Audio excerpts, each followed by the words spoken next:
എന്താണ് പുനർജനി കേസിൽ സംഭവിച്ചത്? UDF സർക്കാർ ക്ലീൻ ചിറ്റ് നൽകിയത് എന്തുകൊണ്ടാണ്? പരിശോധിക്കാം. രാഷ്ട്രീയപരമായ നടപടികൾ ഞങ്ങൾ സ്വീകരിക്കില്ല എന്ന് അധികാരത്തിലേറിയ ദിവസം മുതൽ പറയുന്ന UDF സർക്കാർ പക്ഷേ കൈക്കൊള്ളുന്നതാകട്ടെ പൂർണ്ണമായും രാഷ്ട്രീയപരമായ നടപടികൾ. അതിലെ ഏറ്റവും ഒടുവിലത്തെ ഉദാഹരണമാണ് പ്രതിപക്ഷ നേതാവായിരുന്നപ്പോൾ VD സതീശനെതിരെ രജിസ്റ്റർ ചെയ്യപ്പെട്ട പുനർജനി കേസ് UDF അധികാരത്തിൽ ഏറി 2 മാസം പിന്നിട്ടപ്പോൾ അവസാനിപ്പിച്ചത്.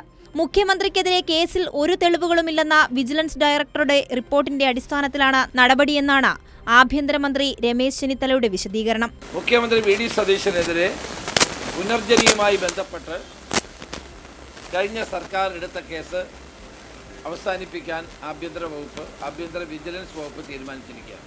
കാരണം നേരത്തെ തന്നെ വിജിലൻസ് എന്ന് കണ്ടെത്തി ആ ഫയലുകൾ പരിശോധിച്ചാൽ അറിയാം, യാതൊരു തെളിവും അന്നും കണ്ടെത്തിയിട്ടില്ല. തെളിവ് കണ്ടെത്താത്തത് കൊണ്ടാണ് അന്നത്തെ മുഖ്യമന്ത്രി തന്നെ അത് വിജിലൻസ് അന്വേഷിച്ചാൽ പോരാ, കേന്ദ്ര ഏജൻസി അന്വേഷിക്കണമെന്ന് പറഞ്ഞു. 2018 പ്രളയത്തിനു ശേഷം പറവൂർ മണ്ഡലത്തിൽ നടപ്പാക്കിയ പുനർജനി പുനരധിവാസ പദ്ധതിയുമായി ബന്ധപ്പെട്ട് അന്നത്തെ പ്രതിപക്ഷ നേതാവ് VD സതീശനെതിരെ ഉയർന്ന സാമ്പത്തിക ആരോപണത്തിലാണ് പുനർജനി കേസ് രജിസ്റ്റർ ചെയ്തത്.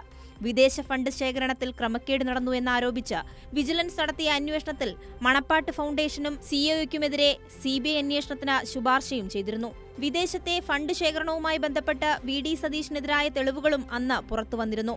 പക്ഷേ എല്ലാ തെളിവുകളും കാറ്റിൽ പറത്തിയാണ് ഇപ്പോൾ മുഖ്യമന്ത്രിക്കെതിരെ തെളിവുകളില്ല എന്ന വാദവുമായി ആഭ്യന്തരമന്ത്രി തന്നെ രംഗത്തെത്തിയതും കേസ് അവസാനിപ്പിച്ചതും. കൈരളി ന്യൂസ്, തിരുവനന്തപുരം.